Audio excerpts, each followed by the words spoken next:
bunch of misfits I ever said either. Good morning, Misfits. You are tuning into another episode of the Misfit podcast. On today's episode, Hunter and I are going to be talking about how we think about the world of skill acquisition. This is one of those topics that I think gets talked about a lot, and there is a lot of nuance to it, but the intensity that you need to bring to it oftentimes is an intensity of patience, and a lot of people don't want to do that over a long period of time. But before we get into that, make sure you head to misfitathletics.com to get signed up for a 7-day free trial of all of the programs. A lot of the stuff that we're going to talk about in today's episode is built into our programs, and you can do a 7-day free trial. You can also get a free trial of Team Misfit affiliate programming, or the artist formerly known as Team Misfit affiliate programming. That'll take me a while to change. Misfit affiliate programming on SugarWad, or you can head to teammisfit.com and get started there. Before we jump into skill acquisition, life chat. Hey, Hunter. What's up? Drew. Not much. Went down to New York City for Thanksgiving, which was exciting. Visited Little Italy for the first time. Ooh. Also very exciting. Got some pizza. Yeah. Would recommend. Felt like it was like a Dave Portnoy reviewable pizza spot. You know, okay. Probably would have dropped like a solid 7.5 to 8. Like good rating. But what is your favorite style of pizza? Margarita, probably. I'm a traditionalist when it comes to that. At least like as far as evaluating the quality of a pizza place or pizza, it has to be like cheese or a margarita. But what style? So like New York style, like the only way I can describe styles is just by visually describing the pizza, because I just can't fucking remember. I do like the thin, like a really thin, crispy crust, which I think is that's New York style. Yeah. Yep. I really like that. I mean, man, you find a good like deep dish pizza. I also don't know the difference between deep dish and Chicago style. I think it's that the sauce is on top on one and not on the other, but I can't remember which. So I just I think the one you're talking about is Detroit style, which they do in the pan. Yes. That's like a deep wall, like the thick crust is. Yeah. That's that's like a practical version of deep dish pizza is insane. Like true deep dish is the one with the sauce, like Chicago style, and the sauce is on top, right? Yeah, and there's like I'm not complaining, but there's like 6 pounds of mozzarella on top of the, like a piece is like a piece of, I don't even know, fucking shepherd's pie. Like it's packing thick. Okay. Yeah. Then I would say more.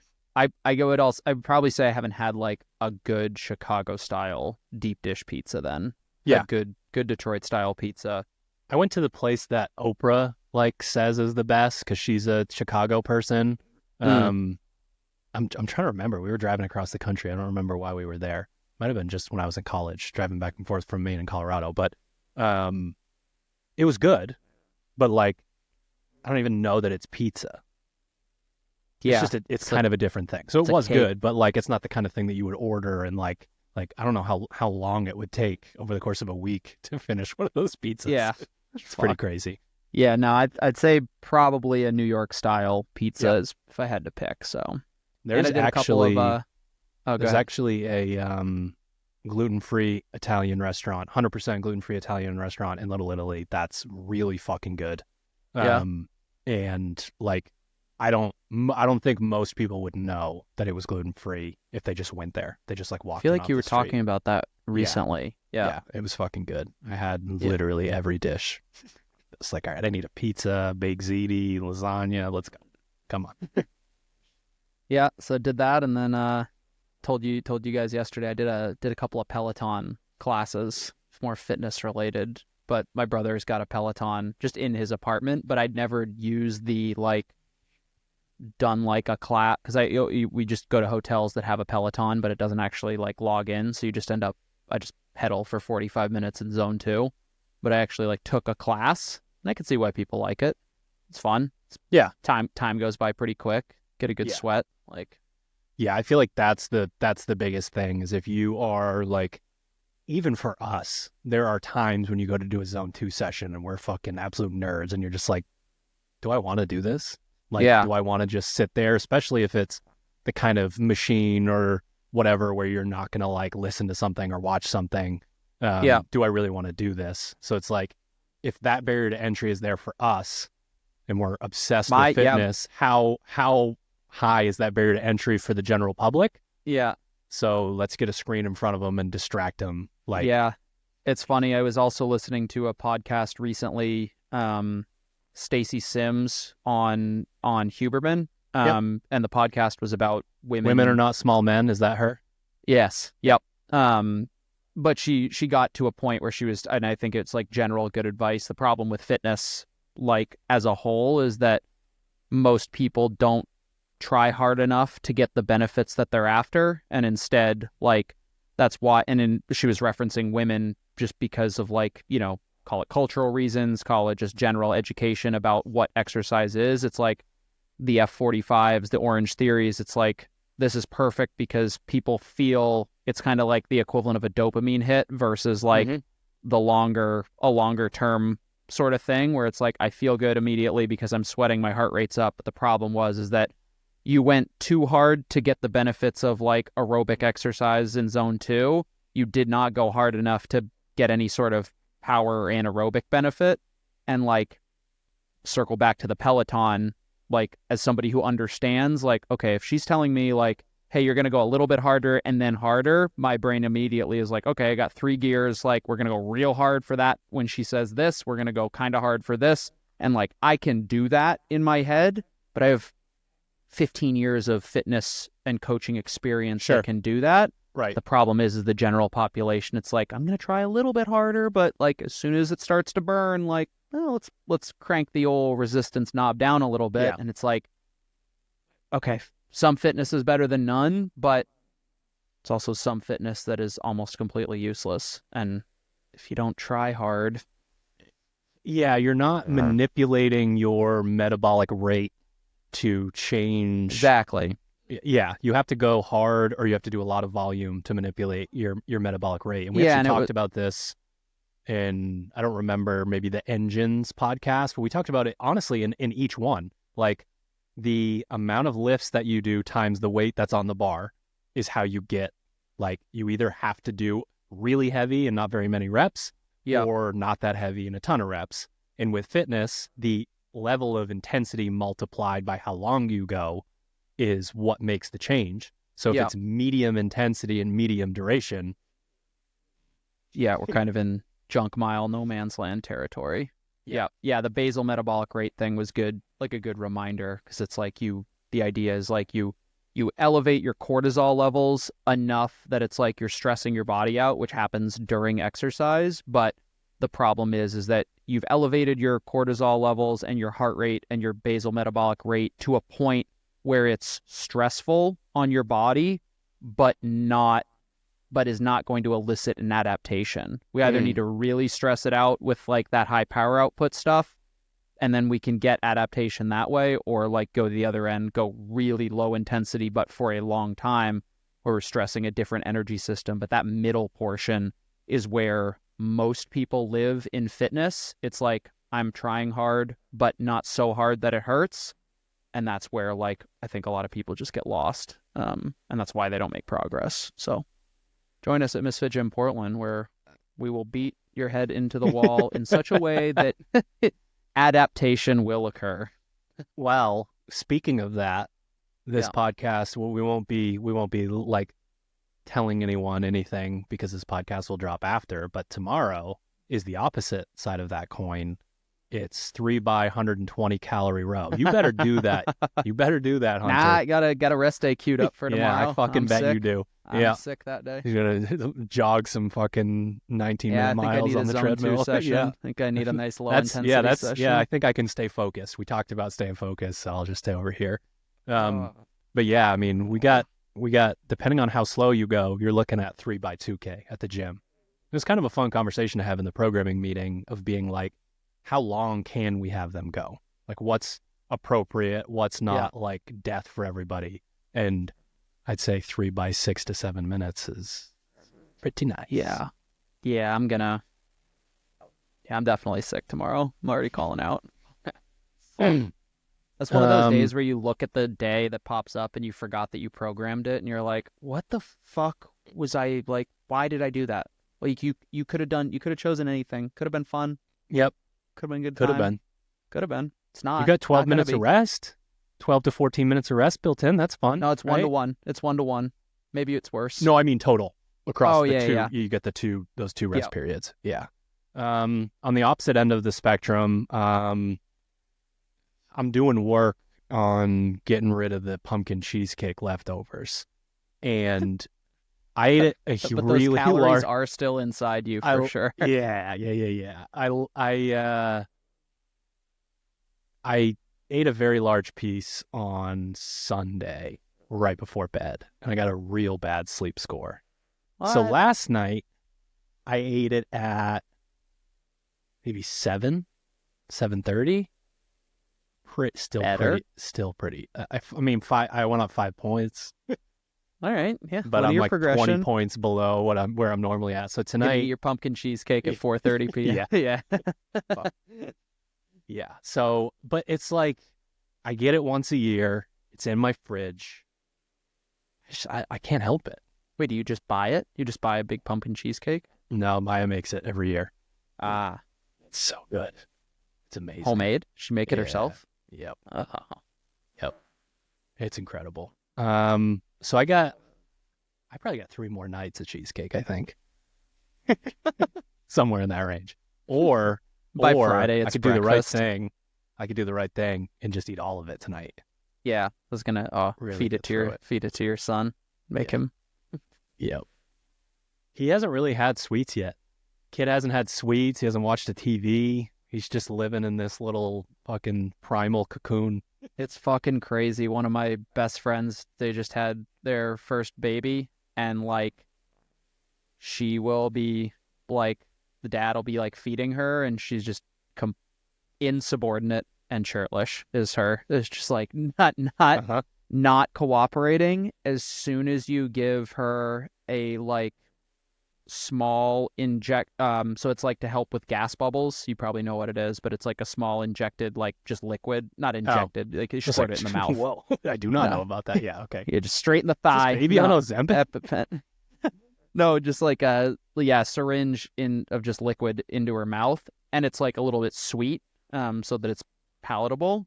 Yep. Immediately stops crying, and it's just like, this is amazing. It's like even the smallest amount of sugar, and the mom, even when she said, she was like, when I was pregnant, if I would eat something sugary, like the baby would calm down. It's like, holy fuck! Like, Oh yeah, it's crazy. it's addicted to sugar. My son is definitely addicted to berries, but like can't eat that many. They got fiber in them. You know what I Yeah. mean? But dude, his diet is crazy. It's incredible. It's literally like meat, avocado, berries, vegetables, like every meal. Sick. Hammers all of it. Eats every bit of it every time. It's fucking Running around with cheese graters and shit. Yeah, that's true. He basically now his thing is if I'm not chasing him, he'll start running anyways and yell, "Get you," because I say I'm going to get you when I'm chasing him. So you just hear him laughing, running around the house going, "Get you, get you." Nice. So I'm getting like probably at least 1,000, if not 2,000 steps in a day by chasing him around just in chasing circles. a kid. Yeah. He laughs Nice. like his ass off the entire time. It's Nice. great. It's kind of like a little puppy dog. It's just like Honestly, looks at you and like very kind of wagging similar. his tail. Like, come on, let's play. Supposedly, you notice the difference between, it's a funny thing to say, but I'll give it context. You notice the difference between your dogs and your children after age 2. A 2-year-old is roughly as smart as a dog. And then that obviously, hopefully, improves for the human at some point. Yeah. But you can like kind of understand. It makes a lot of sense. It's like, how's the, like, because dogs don't say anything, obviously, so you don't know where they're at. But supposedly, from an intelligence standpoint, it's about a 2-year-old. All right. Practice, skill acquisition.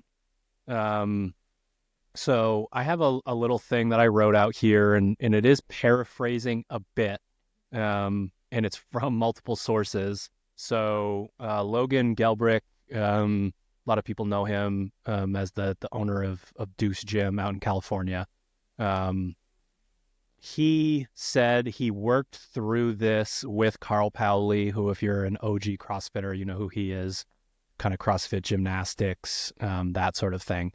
And it was one of those things where it's like a light bulb moment of, we started having the practice sessions on the website as part of the programming, which I thought was really necessary, and actually a conversation that Hunter and I had, I think the first time on a podcast, where we were like, remember when we used to practice like in sports, and like this thing that felt complicated became routine because we practice it? And it's like, we don't really do that in CrossFit. There's just an element of intensity that's applied to all of this stuff.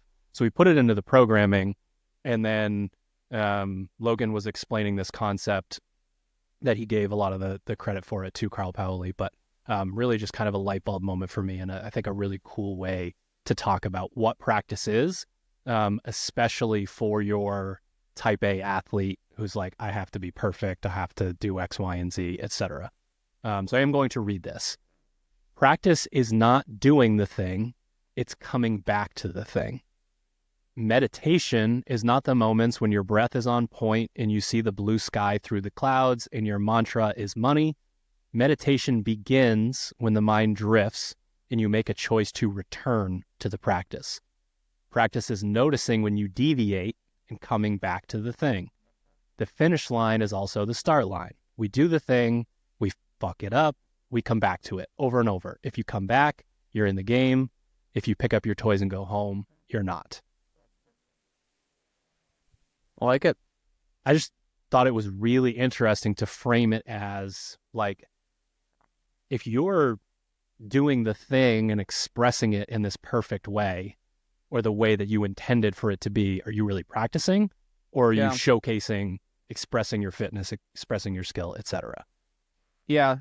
When I read that briefly before we started, and I also yelled at you across the office and said, prepare for a lot of golf swing metaphors and talk when it comes to practice. But the one thing that I noticed as the other weekend I was watching college golf. They were doing like their national championship, and I watched enough professional golf this past season to notice the difference, however slight it is, between the professional game and Division I college. And like, they're obviously all exceptional golfers, but I'm looking at some of the approach shots, which is, for people listening, that's like from the fairway onto the green. It's the shot that you hit trying to get the ball onto the green. And like, the professional game has such a high level of control that you can tell it's like, okay, I'd expect a professional to hit this within 15 feet and with a level of control of the golf ball that like parks that ball exactly where they want it, roughly. Mm-hmm.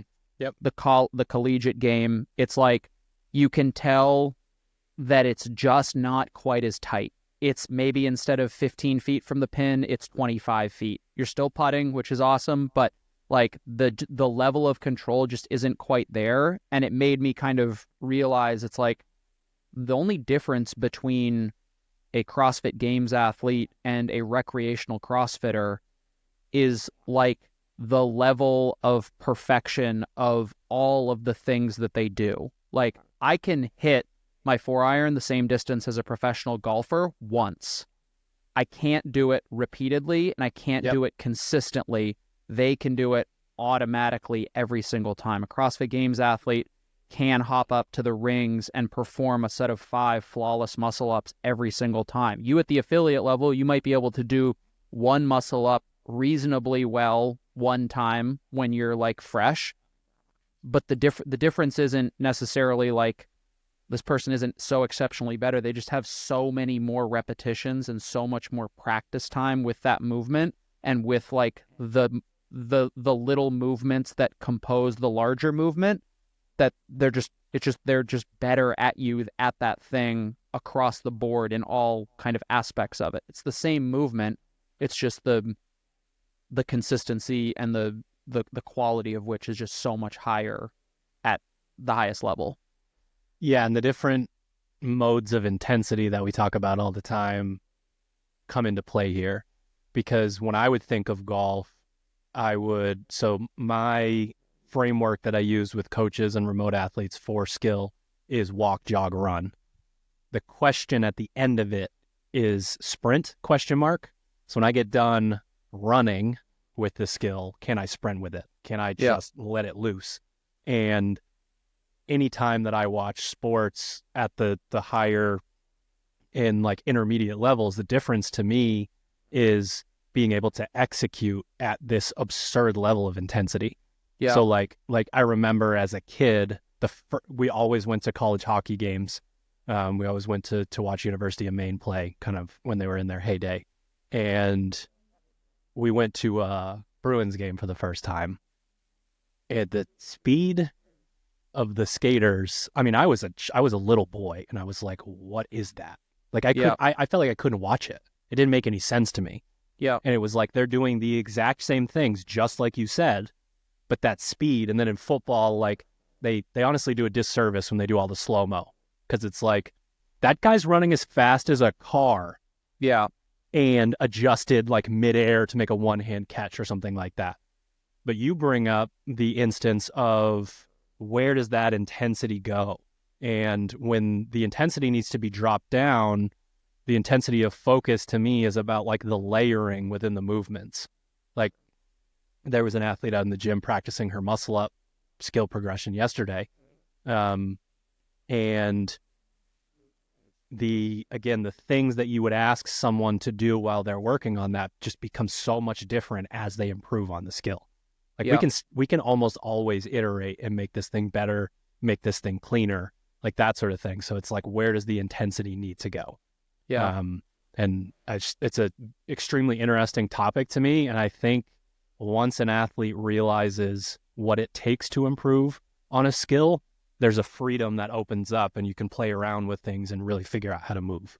Well, yeah, you can like at the lowest resolution level, like take the muscle up, for example, it's the like, do I get from below the rings to on top of the rings? It's like, that's the lowest barrier. That's like the muscle up is complete. Then it's like, well, like how tight is the kip? How big is the kip? How high do I bring my feet? How high do I bring my knees before I turn over? Where do I pop my hips? Do I pop my hips upward? Do they go slightly forward? The further you get into something, the higher level of resolution you can look at a skill, look at a specific task. And when you do that, and then you think about how many movements that we expect or athletes need to be proficient at in CrossFit, it's like, is it literally impossible to perfect everything, right? There's so many levels, like, and there's an element of when it comes to skill progression, it's like, if you're new at something, it's like, you don't even know what questions to ask. You don't even know what skills you need to work on. It's like muscle up, below ring, above ring. It's like, okay, we have a very broad understanding of what's happening here, but like a proficient coach is like, okay, like how high resolution can we get on the very nitty-gritty details? And that's where it's like, hey, you've got so much room to improve, and therefore so many things that you can be working on with a given movement to improve it. The cool thing with this, and we alluded to it in one of our more recent episodes, is the universal application. The context for which this idea was explained to me was actually based on leadership. So it's like, you're putting out into the world with your team as a leader that this is what we're striving for. And you're very public about the execution of that thing. And because we're humans and we're fallible, you will fuck up as the leader. And again, the question is, do we go back to the start line when we fuck up? It's like, do we start over? Do we retry again? Do we do it that way? And again, I just like when we can go into these things that we learn in the gym and push them out into the real world. Yeah, I mean, so skill within the context of the sport of CrossFit has an interesting spin on it. You alluded to, can I get my muscle up? That is sometimes the way that we get our muscle up, or the way that we heave ourselves up to that first handstand push-up, is not advantageous towards multiple reps, right? Right. So we go from, can I do it once? Hell yeah. Like, that's one of the most fun things that happens in CrossFit. Achievement unlocked. Like someone gets up over the bar muscle up is one of those ones where like, because there's this stupid object in the way, you see someone ram their body into a bar however many times and they realize they need to go around it and over it. Like that's one of those ones where it's like amazing. Then we have to figure out how to do it quite a few times, which can be complicated. But if you are willing to walk and then jog, it just takes time more than anything. Yeah. But then how many times can you do it at, I wrote in the notes, how many times can you do it at RPE 67 million? Like you don't just need to be good at the skill. You need to be able to sprint on the Echo bike and then jump up and do 15 muscle ups, whatever the crazy thing is that they're asking you to do. And that is sort of an overview of walk, jog, run, which I think applies universally. But again, the level at which you need to figure out this stuff within the sport of CrossFit is, I don't know, it has a lot of complexity to it, again, which I like because I like the layers. I like for athletes to know where they're headed next. Yeah. A little mechanics, consistency, intensity. Yep. Yeah. I mean, like, fuck. Connor McDavid was the immediate person I thought of when you come to that. It's like, that is, he might be the best example. My God. He's the best hockey player on the planet. It's like you've got a lot of guys who are really, really fast in the NHL. You've got a lot of guys who can handle the puck really, really well in the NHL. There is a finite number who can handle the puck extremely well while they're skating extremely fast. And that's just kind of that next iteration in sports. Is it like, and the hockey example there is Connor McDavid. Like he can skate at nearly top speed and handle the puck and know what's going on around him. I was going to say the vision is the craziest part to me. The IQ is stupid. He is I believe he's 2 levels ahead of almost everybody because to be able to skate and move the puck like that, like there's usually at least one guy on an NHL team where that if he has the puck entering the zone, that like there's a good chance he might just fly past people and be in like a scoring or passing position right off the bat. He's faster, but his body language, like his shoulders and his head, they look slow. Like he's just scanning the ice. It looks so effortless. Like a lot of guys in hockey that skate fast look like they're trying real fucking hard. It's kind of a funny thing to watch. Not him. I don't even understand where the power comes from. It doesn't even make any sense. Yeah, to his me. ability to like dissociate his lower half from his upper half to like move forward without like losing control of his body and then therefore the puck. It's stupid. But that's the highest level example of that. Yeah. All right. So walk, jog, run. Again, just a framework to use to, for example, in this podcast, keep me sort of locked in on what we're trying to talk about, less tangents, but also just a really good example of how you want to think about this thing. So for me, the very first thing that needs to happen, whether you're a coach or whether you're an athlete, to start the walk portion of this is to turn the noise off and think about things from a first principles standpoint. I know, like kind of a hot topic right now, whether you love or hate Elon Musk, I don't give a fuck. I will use the parts of what he puts out into the universe that I like, and I don't really have any investment in his personal life. It doesn't have anything to do with me.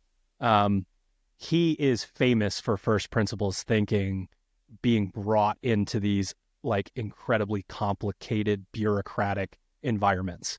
So he walks into a room and like one of the problems with these huge Fortune 500 companies, there's these mega machines that can't do small tasks. They can put a man on the fucking moon and they like can't change the font on their paperwork because they need approval from 6,000 people. So when you go and look at a problem, it's complicated. And the way that I would say to translate this into the gym is if you took a novice coach or athlete and had them watch someone in real time try to do a muscle up or try to do a squat snatch at a very heavy weight and then ask them like, what do we do now? You can be like, I don't know, get out a magic wand. Like, and that's when people say things like that person's not strong enough, that person's not fit enough. They don't have the body type for this. They have long femurs. Like we complicate the problem. But the beautiful thing is we can use first principles thinking to say, what are the component parts of a muscle up, of a squat snatch, of a handstand walk, anything? What is the starting point? What happens after that? And what happens after that? And what happens after that?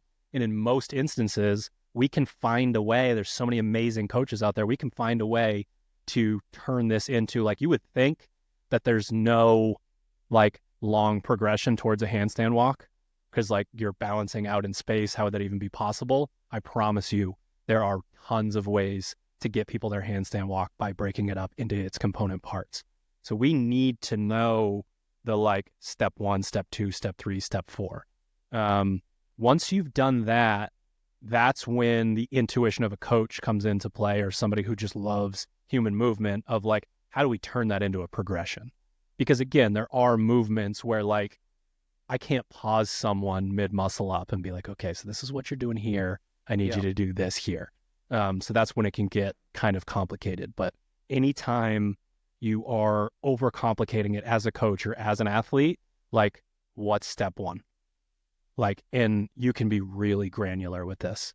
Like step 1 of a back squat could be bracing, before even talking about like maybe one of the reasons why when they bounce and their ass comes up is because they never had their midline. So there's like a lot of ways to think about it.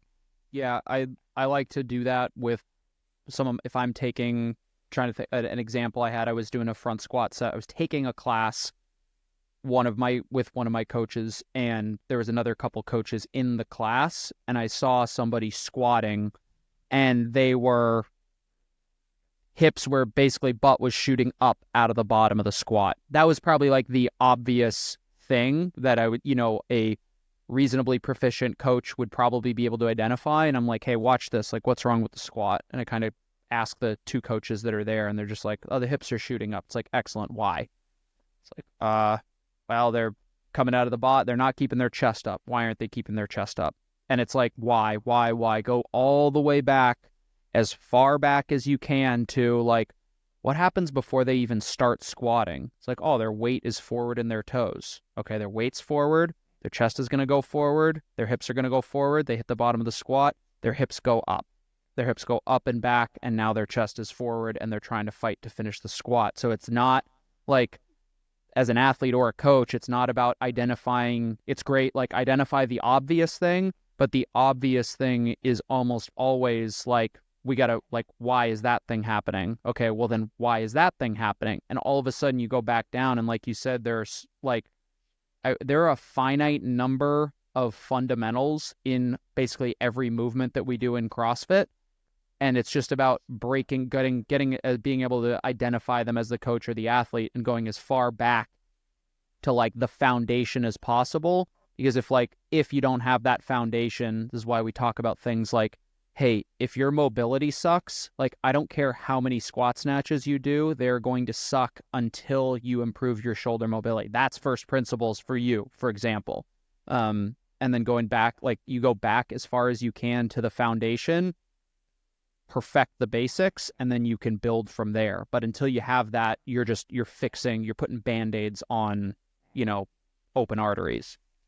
Yeah, and if the sequence is off to start, how are you supposed to execute, right? Like, the amount of times that I've asked an athlete to start doing kip swings, and the second they jump up to the bar, I'm like, nope, come down. Or like in the front squat, no, re-rack the bar. Like, I don't like the way you're touching the bar. Yeah, I already know where this is going. I don't even need exactly. to do squat. I know where this is headed. And you need, and sometimes you get the eye roll, and it's like, if we aren't doing this part right, then we are going to try to like correct the whole time throughout this movement. You're going to be fighting the thing that you did wrong to open. But then you will inevitably get all the way back, right, to the initial to the root cause. It's like, okay, yes. So so push your hips back in the squat. Okay, got it. I still came forward. Yes, I know that. That's because your weight, like, you weren't evenly distributed in your weight before you even started the squat. Like, let's skip a good coach. Hey, let's skip all of the okay, now that you fix that, let's fix this. Now that you fix that, we'll fix this. It's like, no. Like, let's get down to the actual root cause of the problem, and then work upward from there. From the point of identifying the component parts and then breaking those up into a progression, the like subcategory here is program, schedule, execute. It might sound boring that I'm saying that because you're literally like, okay, write down the thing that I'm supposed to do. Then when We are I'm now in supposed the to do jog phase of walk, jog, run, correct? No, we are still in walk. We haven't actually done anything yet. We've only identified what to do. Oh, you got program. Okay. Yeah, program, schedule, execute. I say that I see. because the athlete could get bored. So when I leave a session, if a member here says, help me get my muscle up, when I leave a session, it's how many days a week am I doing this? When am I doing it? And then like send me videos or whatever. Create a framework that actually gets you to do the thing that you said you were going to do. Like try to set something up where it's like, I feel like I'm like beholden to this thing that I need to get done versus I don't like your kip swing. You should probably work on those at some point. Walk back into my office. And then the person's like, I got bored on day 3, that sort of thing. In terms of how to program, schedule, and execute, and maybe we can go over some examples, it has to be based on the physical demands of what the practice is. So like if you're practicing something that has a larger amount of like muscle fiber breakdown or central nervous system fatigue attached to it, you can't do it a billion times. You can't just do it over and over and over, that sort of thing. So make sure you're paying attention because everyone who's listening to this podcast is either trying to compete or coach or at least do really well in their workouts in the gym. And if you decide that you're going to do strict pull-ups 19 days a week and your hands are bloody and you go to do toes to bar and you don't want to grab the pull-up bar, whatever, there's all kinds of different examples. So just make sure that it fits within the program of what you're actually doing. And then the walk phase is repeat this until the baseline skill is achieved. So like this could be the front squat example, and you have a few weeks of squat holds and some form of like barbell therapy that would be with, doing tempo, empty bar squats to really feel your feet, feel the connection to the bar in your front rack position, whatever. And that, next time it comes up in class, we might be jogging. You might want to do a muscle up, a strict muscle up, a handstand walk, a strict handstand, whatever, this sort of thing. And the walk phase is a long time, right? Like we could get into an instance where you're walking for 6 months. Yeah, I was about to say like the trajectory of this walk, jog, run is not linear by any means. You're going to spend a shitload. You should. And if you want to be able to run eventually, and eventually, like you said, sprint, like we have to have enough time in that walk phase to, one, just establish like literal neuromuscular connections, like the kind of brain-body connections to like wire your body. Like there's one thing that I've actually worked with Kelly on, for example. She moves extremely well, almost too well, to the point where it's like, hey, I actually need you to be comfortable with, in a competition setting, the idea of moving slightly less optimally in order to go faster. Like we're teetering on that like threshold of run sprint, right? Where it's like, I actually need you to go further than run. I need you to sprint. But that is because she has put so many hours and repetitions and good hours and good repetitions of practice that her natural like movement is nearly flawless. It's like my back was starting to round, so I dropped the barbell. It's like you were in a excellent, like, what the fuck? No, you weren't. Like, God damn it, pick the bar up. That sort of thing. But it takes a shitload of time in that walk phase, and it's like almost a flat line until you have wired yourself well enough to like jog. And if you've established that baseline in that walk phase, like the jog phase might not be that long because it's like, we just take off and see progress rapidly. It's the people who jump ahead where it's like, I'm like, I got 70% of the walk phase. Let's fucking send it and see what happens. It's like short-term mindset. In her version of doing the thing and then coming back to it would be like, again, we just use the muscle up, like bitch gymnastics, bike sprint into muscle up. Yeah. And can I can I create threshold for you to flirt with the movement being not perfect, that kind of thing. Yeah. And you come back to it, and who knows what the actual what is the practice of? Is it the practice for her getting back to doing it exactly how she should? Or is the practice of it going back in again and not asking herself to be perfect, but to get the work done? Yeah. Yep. All right, let's talk about jogging. So once again, we need to program, schedule, and execute. This is when we would get into your Misfit sets, your ladders, your EMOMs, standard linear progression program to achieve low-level capacity. So Misfit sets are something that we basically designed to have 4 rounds of really deliberate practice on a movement. So the example would be 4 rounds, 1 smooth set of kipping handstand push-ups. So like, you're like, okay, I can do, my max set is 20, so I'm going to do 10s or something like that. So you get 4, these are supposed to look really good, but then your 5th set is as many as you can do. And you don't move up in your smooth sets until you can double the number from onto your max set. So again, you do 4 sets of 10 kipping handstand push-ups, and you finally get to a point where you hit 20 or 21 in your max set. You can now go up to 11 and then go up to 12, do that sort of thing. Ladders, I have found work best on pulling gymnastics for whatever reason. I think probably because they're more complex and you get to start over at a lower number once they start to break down. Whereas in the Misfit sets, you're either doing the same amount or more. So a ladder would be, I do 1 chest to bar pull up, drop down, shake my arms out, do 2, then do 3, then do 4. And once I start to break down, I stop, I rest, and I repeat that for maybe like 2 or 3 sets, something like that. And the linear progression there would be like, I'm climbing and now I feel comfortable. And once you feel like you're kind of doing maybe too many reps, we go up by 2s instead of 1s, like that sort of thing. And then probably the most common would be the EMOM. A lot of people like a 10-minute EMOM with 3 strict handstand push-ups and then 4 and then 5 and so on. But they're all iterations of program, schedule, execute, standard linear progression to achieve low-level capacity. That is our next step in this process.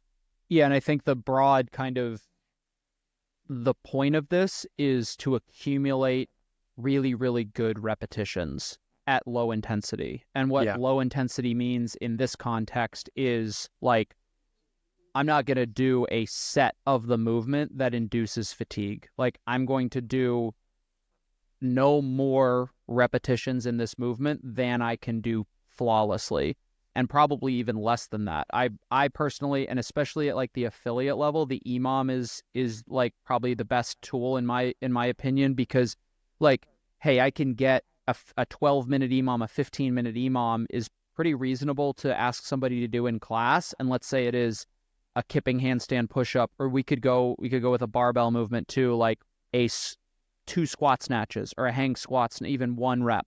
And it's like you have 15 opportunities to move, evaluate your movement, iterate, and then make an adjustment for the next one. With something like a Misfit sets where you only have 5 opportunities, you have to have a baseline capacity in that in order to kind of reap the benefit. So I would say for like a brand new skill, like your best bet is to do a shitload of sets of the movement with a very small number of repetitions. And that just ensures that the repetitions that you do are excellent. They're not fatigue inducing. And like, you can actually evaluate, you can feel like, oh yeah, I did that incorrectly, or my, I kipped, my kip was off a little bit, whatever it happens to be. You can make that evaluation and then you can adjust, and you've got 14 more sets to make that adjustment and improve. So lots of different ways, like you just said, to do that. And I think like the general theme is like,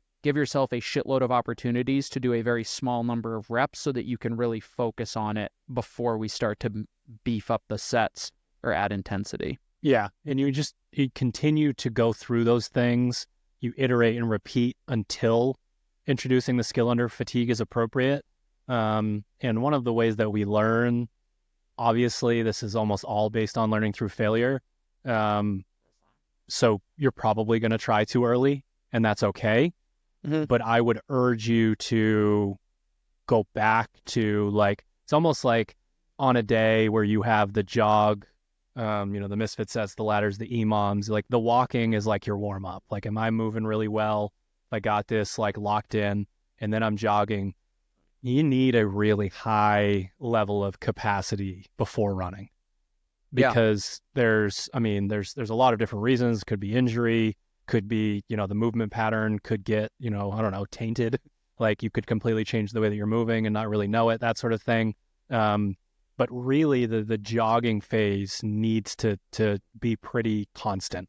It needs to happen for a pretty long period of time. We're just continuing to iterate, and like it should pop up in your programming once it's appropriate, but it needs to also stay within the realm of practice. Yeah, and this is also kind of a phase where like you get that first muscle up, right? You heave yourself over the rings. It wasn't pretty. Maybe there was a chicken wing. You kind of squirmed your way out of the bottom of that.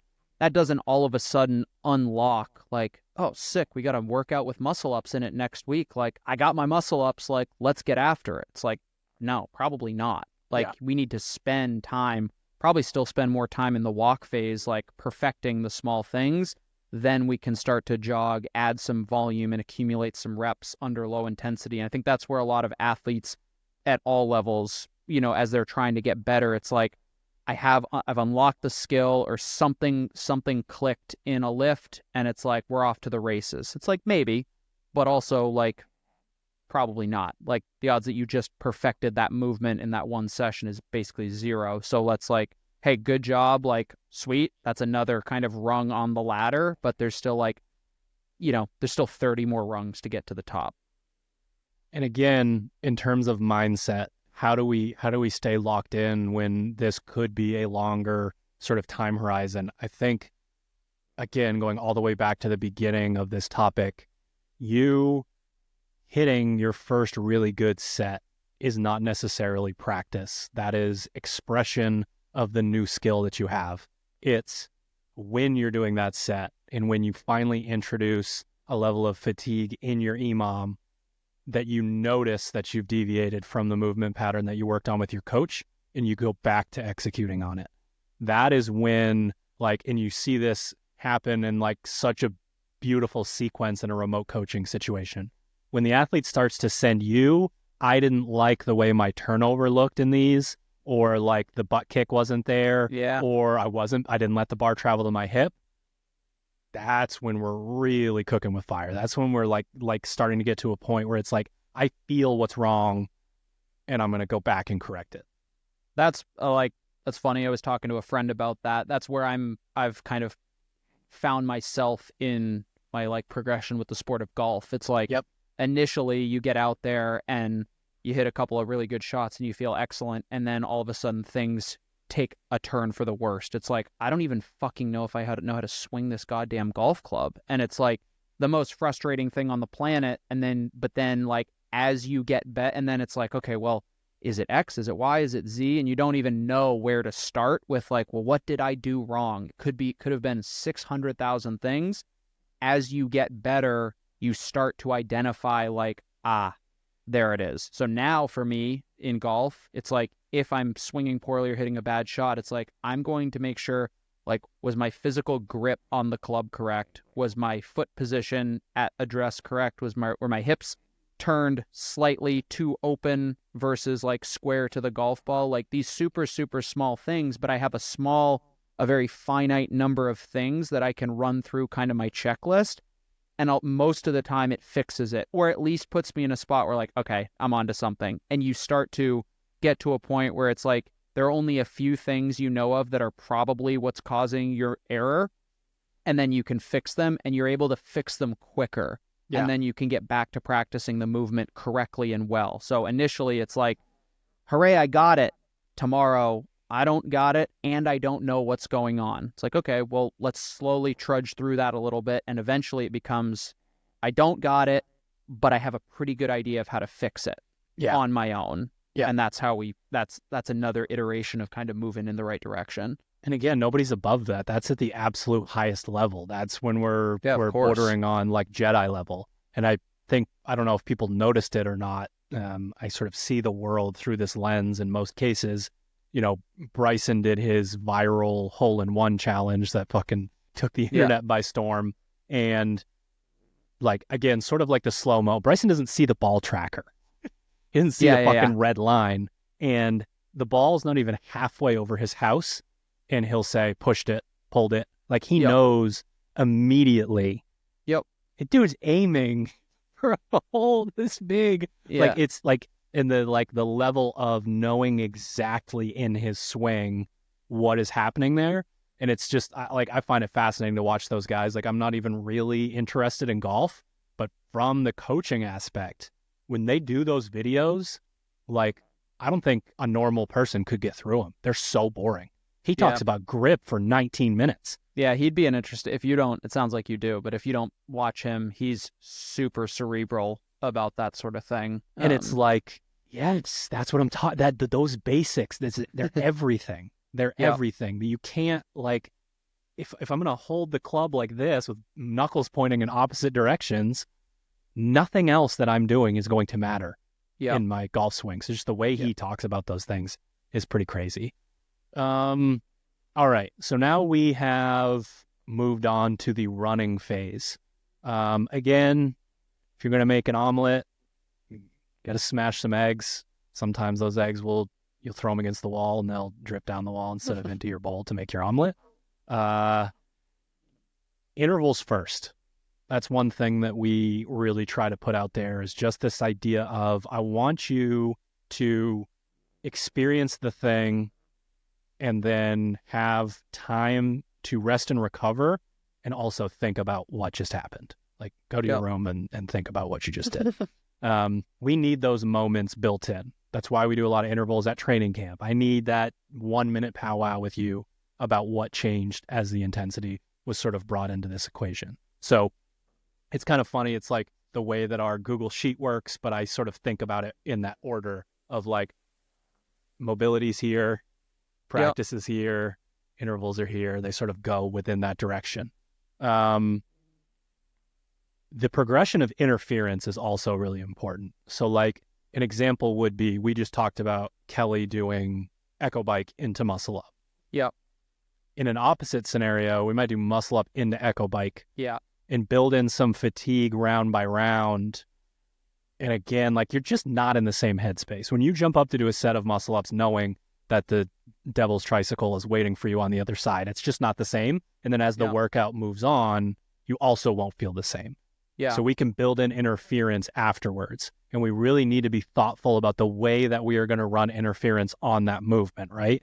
We're going to run interference in that interval in the instance that I was just talking about by having your heart rate be a little bit higher each time you go to do a set of muscle ups. At that point, we can then flip that order. But we can also do things where it's just like a general level of fatigue, your cardio stimulus. Can I set you up to just continuously have a higher heart rate? You're going through these things. Then we introduce more and more complexity to that. Like, are you going to row before a muscle up? Like, so I was gonna fatigue. Don't go too far at the beginning. Yeah. The intervals, and when you said general advice, intervals first, are you talking just interval on that singular movement, or like an actual like couplet or triplet CrossFit interval? So running, I think, is when we begin to introduce intensity. Yeah, exactly. To the so movement. Like the EMOM, the ladder, the Misfit sets, and kind of the jog phase, those are intervals. Those are effectively intervals, right? Yep. And so now that we've developed a baseline level of capacity at, low to moderate intensity, the run phase is where we start to add that intensity, whether that's through volume of good quality repetitions, or like you're saying, interference with other movements, which is where like kind of the CrossFit aspect starts to come into place. And I think I think your example, you can almost think about it as like a progression of difficulty. Like initially we're looking at like mild, moderate cardiovascular fatigue without muscular interference, right? So put them on the bike erg the first time that exactly. So I'm like, hey, I'm doing like maybe for Kelly it is like, hey, you're gonna bike, you're gonna do your muscle ups, and then you're gonna bike afterward, and then you're gonna rest. So like the carryover of the metabolic fatigue is what's gonna make the next set of muscle ups difficult. Maybe the next one is like you're gonna C2 bike, so localized muscular fatigue that isn't in theory going to interfere with muscle ups, but your heart rate's up. So we get a little bit of both, and you're going to do that before you do muscle ups, and then you're going to rest. So we're going to make the muscle ups harder, like up front, but the muscles that you're using aren't necessarily directly interfering, then like you said, it's like, okay, so now we have capacity in with like an advanced movement under cardiovascular fatigue and even like, severe metabolic fatigue, like a kind of a gas tank stimulus. Now what happens when it's wall ball muscle up, row muscle up, in that order, right? Right. It's like specific interference, localized muscular fatigue and metabolic fatigue designed to make those muscle ups like extremely difficult. And that's just that's the progression, right? But that's not the first thing that we do. We don't go ski muscle up after you've proven you can do 3 unbroken muscle ups, right? It's like ways to.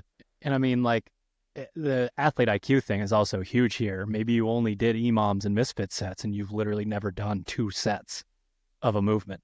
You know what I mean? Yeah. Yep. And then you're like, okay, I know I can do 10. And it's like, not after the ski erg, you can't. So like, do you know how you should break those up? That sort of thing. So that is the general advice there. I'm going to give a quick overview of the way that we would work this into our programming. And we do it in 2 separate ways. So one way that you would notice on a day-to-day basis is non-mandatory work.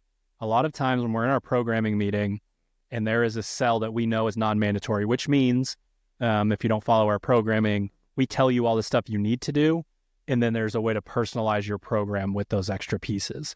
A lot of times this style of workout we talk about from a non-mandatory standpoint. Like, this is almost like kind of weakness work here.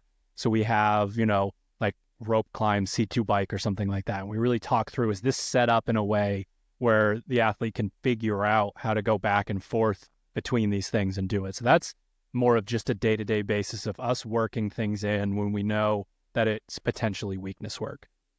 The other way that we do it is with our phase bias.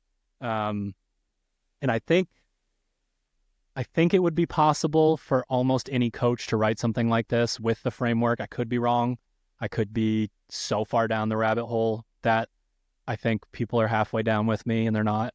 So you can looking tell down me, the hole, be like, oh man, that looks deep. You guys want lunch? What's happening down there? So program, schedule, and execute, once again, Misfit Athletics phase bias progression. So we start with a test. Please, for the love of God, make the test appropriate. So that goes back to the things that we were just talking about. Like, is your very first run example like a muscle endurance test with a chipper that has a million of the movement that you just figured out? Yeah. That probably shouldn't happen. So the test should be appropriate. And there are a lot of different ways to make a test appropriate. Are we running interference with the other movements that are in it? Make sure that that's not too high. Are the other movements actually helping you? That sort of thing. So again, using the upper body example, like we send someone out for a run, or we have them do the C2 bike, something like that, and you have time to sort of recover, but your heart rate is still high. So the test needs to be appropriate, not just because it's going to be our metric for did you improve or not, but also because you're not really going to know anything or learn anything from a test that just doesn't make any sense for you. So from a coaching standpoint, make sure that your test is appropriate, specific to the athlete. Yeah. And again, there's a bit of nuance there. Like, everybody's heard the term, like, he's in the zone, she's in the zone, whatever it is. And it's kind of that sweet spot of optimal performance. The task itself is like, I'm executing slightly better than I'm capable of, but I'm in that perfect slot of development. And that's actually where the term zone comes from. The guy who invented it, I think his name is Victor Yudkowsky. It's the zone of proximal development. And it's also the same principle as how you teach kids to speak. You speak at a slightly more, if you're talking to a 2-year-old, you try to speak at the level of a 3 or a 4-year-old. So it's just advanced enough that an adaptation can occur. But if you're talking to your 3-year-old like he's in a PhD course, it's like, that's too far. There's no adaptation that's going to occur. And it's the same thing in fitness. It's like, you need to be put into a situation where this is just slightly harder or slightly outside of what you believe or are capable of, but that is attainable, because it's like, I don't know if I can do this. I think I can. If you're presented with something that's like, this is fucking impossible. Like, I'm going to die. And that's what a lot of CrossFitters perceive is like how to make progress. It's like, I'm going to do fucking triple Murph with muscle ups in a vest. And like, that's the muscle up. It's like, Right. no, like it's too far in that direction. We need something that is just outside of what you currently are capable of, but could potentially be capable of, if things line up correctly. So like, it's about putting yourself in the zone, so to speak, of like, what is just appropriate enough to be like, I don't know if I can do this, but I might be able to. I also believe that to be twice as appropriate for the mind of an athlete. So you're talking about maybe the general public, and the concept is really like, is this task worthy of them rising to the occasion? If you give them a boring task, they're not going to get in the zone. It doesn't require them to be there. Exactly. And I've had quite a few athletes who don't do well in tests and tell me that maybe they were kind of boring. Like, they're just like, like, it's just not quite. And of course, like, have you tried trying harder? Go ahead, you can try. My favorite hunterism. So that is part of it. But if they look at it on paper and you either can't sell them on it, or they just look at it and go, like, it just isn't. Like, there are some athletes, these would be the athletes who rise to the occasion in the open and quarterfinals at the CrossFit Games, and they're not like a showstopper on a Tuesday. They just go in and kind of do their thing. And there's just, I mean, you guys are all like, this is to the listeners, you're all fucking crazy. We all are. Like, you wouldn't be involved with this, you wouldn't be doing this. So I think it's twice as important when you're talking about the mind of an athlete to either write something that is worthy of them rising to the occasion, or again, telling them how they could, sort of doing that sort of thing. So that's going to be week 1 and week 9. We're going to test and we are going to retest. Obviously, a like staple of CrossFit, the test retest model, we're going to check back in 6 months on our Fran time, CrossFit total, all of these different things. And there's plenty of physical reasons why that's the case, and obviously many mental reasons why that's the case. We kind of sort of need that thing dangling out in front of us. Now, there's multiple ways to attack the middle, but I'll start with what would be the first iteration. So weeks 2 through 8, you would alternate between more jogging and putting it into the actual workouts. So if it's a newer skill, I usually say like weeks 2, 4, 6, and 8 are still jogging, still practice, still developing. And then weeks 3, 5, and 7, they're in the workout. And if, again, new skill, maybe it's all intervals. Now, as you get better and better, those can flip. Like, it can be appropriate for an athlete to be under intensity in weeks 2, 4, 6, and 8, maybe more Metcons. Again, like, this is a never-ending thing. Like, you think that you finally achieved it, and then you go work out against Tia Toomey, and you're like, okay, back to the gym, back to the rubber mats. Let's go get after it. And the way that the skill, if you are programming for an individual, would look, Hunter has already alluded to, we want to start week 2 or week 3 or wherever we're starting our skill progression with a shitload of sets of a small amount of reps.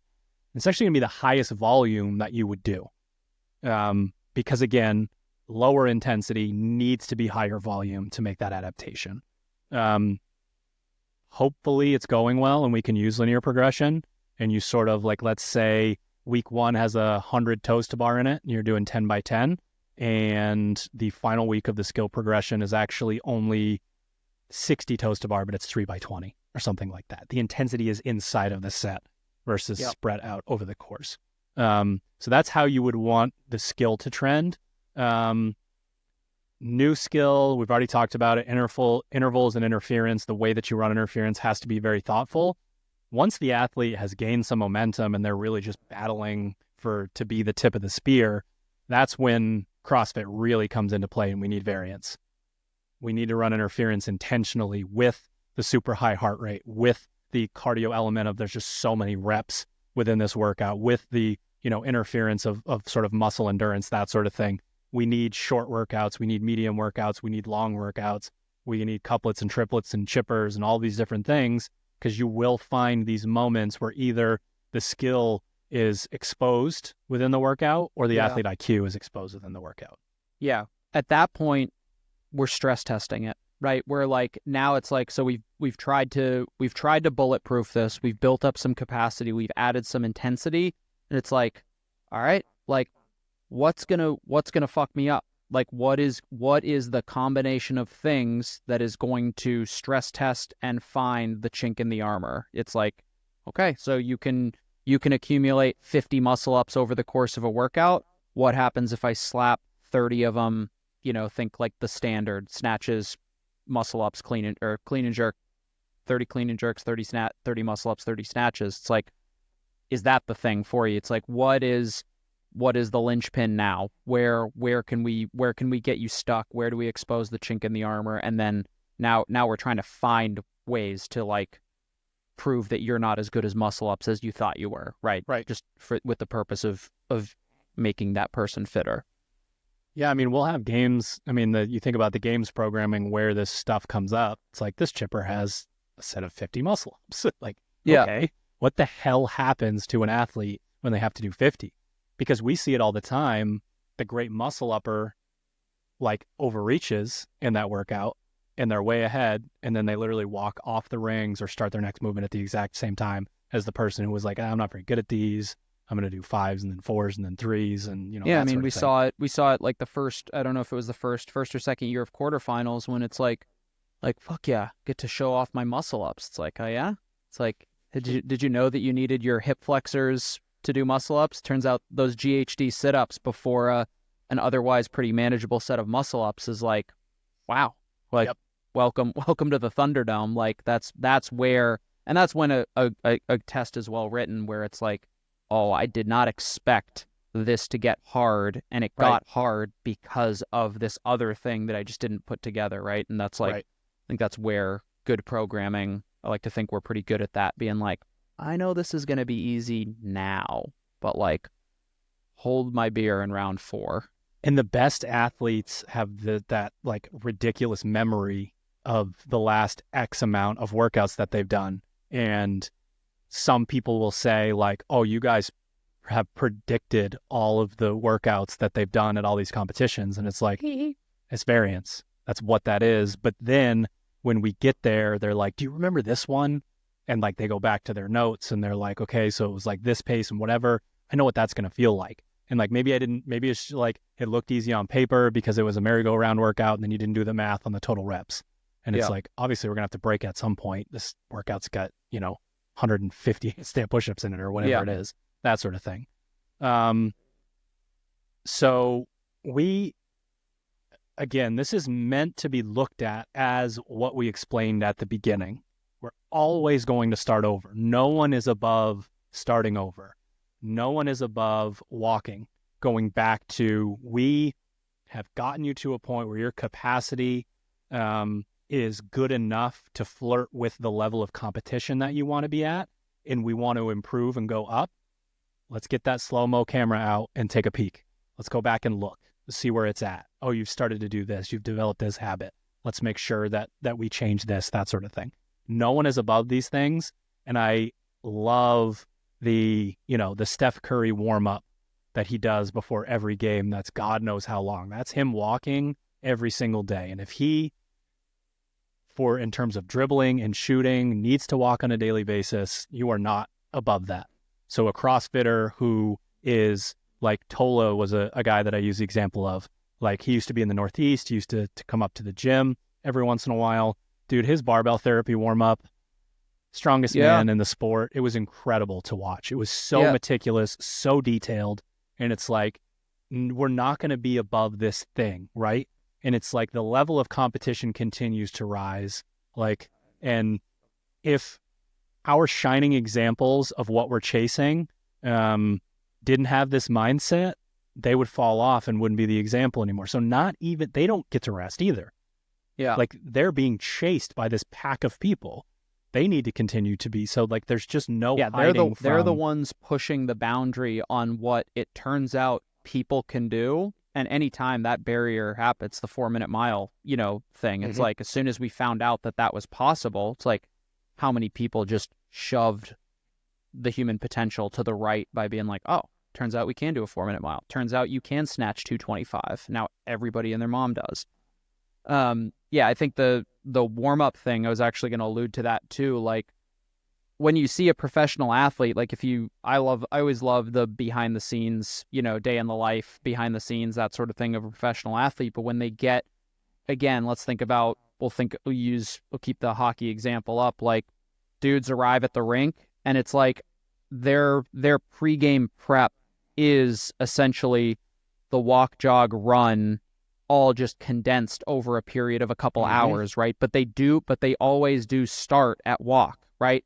I get to the gym and I do go sit on a bike for 15 minutes. I start to move, I start to do some muscular activation, some like very low intensity stuff. And then I, grab a stick handling ball and I'm warming up my hands, stick handling. I get on the ice, I go out for that initial skate. And then in the NHL, it's like there's a morning skate before a game. Like I'm doing the walking and starting to jog a little bit, kind of knocking the rust off. And just that progression slowly, we add layers of intensity until, puck drop is run sprint. Think about how dense their foundation the walk jog is up to that point. Yeah. Because their muscle memory is so many layers deep of doing that over and over and over. Yeah. But they still do it. It's still exactly. like, I have, a 47 step procedure that gets me from arrive at the rink to puck drop, but I do it every single fucking day. And all of those are just opportunities to like re-ingrain what it means to walk perfectly, what it means to jog perfectly. And that, because I've done that, I can also run pretty damn near perfectly. And, when you're in that, when the stars align and whatnot, and you find yourself in the zone, we sprint. Yeah. That's the question at the end of this podcast, and we can talk about it, but I don't know that it needs to be answered.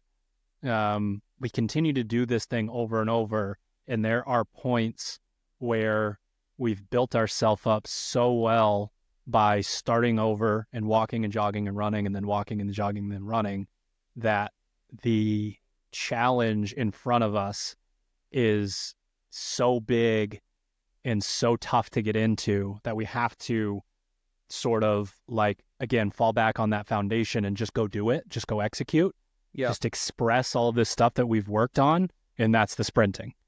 But again, it's more of a question of, did I just express all of this stuff that I built and then I'm going to start over again, or do I need to go back to the beginning before I can execute in that way? Yeah, I mean, I think of the sprint as like, as the games. It's the competition that you showed up for. It's the Sunday round of golf. It's the whatever it is, the pinnacle of the thing that you're doing. The thing with the sprint is like, if you get there, you're there for such a short period of time that it's like we go back to the walk. We go return to the walk every single time. It's after the CrossFit games are done. I was sprinting for a weekend. I can't do that. It's not sustainable. Right. It's not sustainable, and it's not going to allow me to see progress. I need to step back. I need to take time off, and then we build back up, starting with walk again, right? How quickly you progress from walk to jog. Well, it depends on how long you spent walking when you were first learning all that shit. And it's how long you spend in jog before you go to run. Well, that depends on how long you spent jogging before you started running. And it's, you see athletes all the time who just hit that invisible ceiling. And it's like, yeah, man, like, you are going to need to take, the real answer is you're going to need to take 3 or 4 steps back if you want to take. Dude, the reality is so boring. Forward. It sucks. Yeah. It's not fun. I mean, well, it's not boring to me because I think there's an art to it. And I think it's amazing that someone would be willing to surrender to that. But it doesn't have the like sexiness attached to it. The sexiness is the end result, the sprint, that thing. And, a lot of athletes in the space wonder, like, why is she always there? How does she do what she does? Like, like anytime they interview the athletes and like who's the most underrated athlete, all like so many of the women say Paige. And of course she flies under the radar. That's part of it. But people always forget that she didn't qualify in 2020 and 2021. And when you ask her what changed, you would not believe how boring it could sound.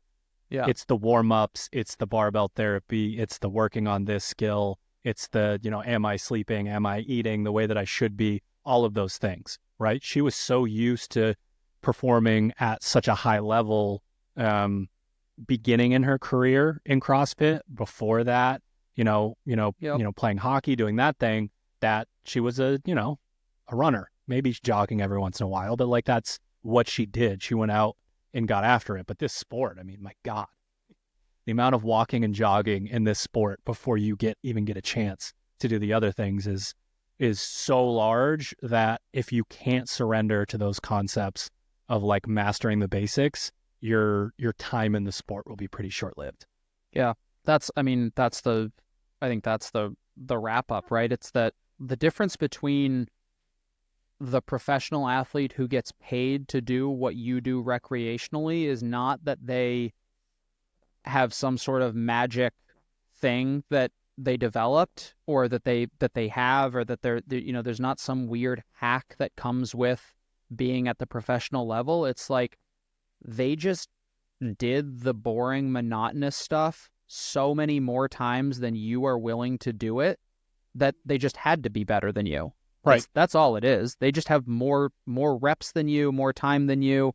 They don't mind being in the walk, stage for fucking weeks, months, years at a time, because they know that foundation is what's going to propel them forward. It's in every sport. The skill of catching a football, it's like the iterations of that is just like, how do I catch the football and then turn and run as fast as I can? How do I, it's all the little things. There's nothing special about it. It's just the best in the world have done it so many more times than you have that it's automatic. The basics, their default setting is sprint relative to your default setting being walk.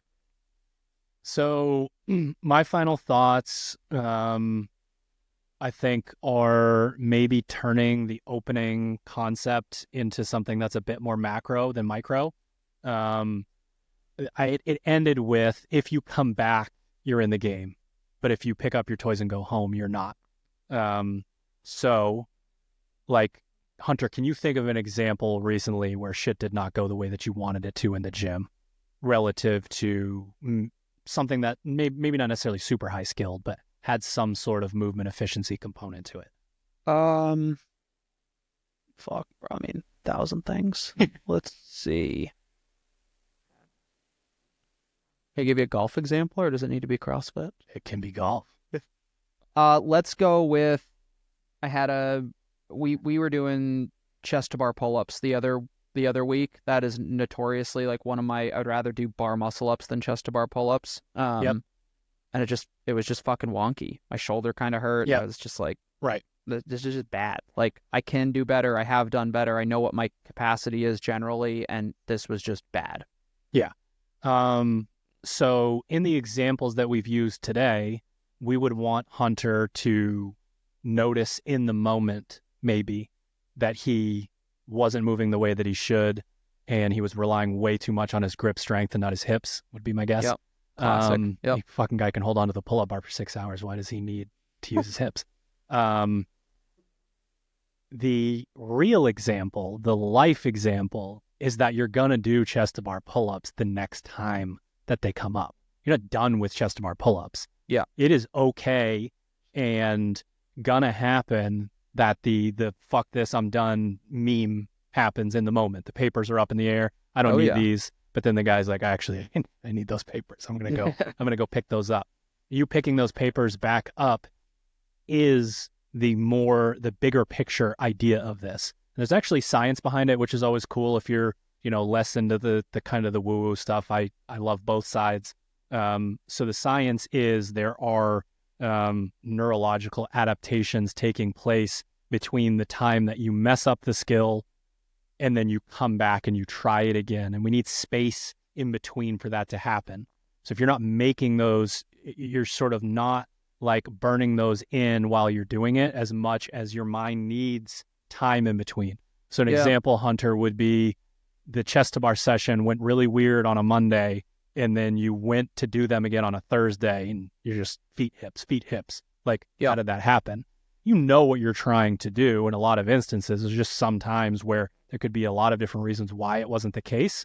And your body needs to make the connection, or your mind needs to make the connection between the idea of what you're doing and that actual physical action that you're trying to do. So there's actually this idea of like leave it alone for a little bit. And that is like a really excellent example of coming back to the thing. I mean, how many times have you like been practicing this thing for weeks, or I've been squatting for every, once a week for every week, and like my max is still not going up. You leave, you don't do the thing for a week or 2 weeks, and the next time you do it, it's like, oh my God, like I am Matt Frazier, like I am God. Yep. It's the same. I feel that way with rope climbs. That's a rope climb thing for me. Every once in a while, I will do a rope climb workout. And like one of the times I was actually doing one, you were like, is that fucking Rich Froning up there? I was standing, and then I was, my hands never move before I stood, and then I go back up. And then 2 weeks later, it's like, no, dude. Gone. It's fucking Bob Froning.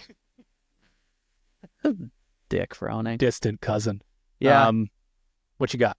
No, I was just it was funny. I was trying to remember if it was you, and then I remembered it was actually Jay, one of our members. He was talking, he's a teacher, he's an administrator, but is in teaching with, like elementary school kids. And one of the thing he was telling me, he was doing some sort of like educational seminar, whatever. They talked about a study that they did with kids that it was basically like almost like learning intervals. And it was like the most successful kids were the group of kids that like practiced something. I want to say maybe it was like piano or something along those lines. You practice something for literally 10 seconds and then take a walk for like 20 seconds and you come back to it. And the brain activity sounds like intervals to me. In the brain activity in the gap was greater than when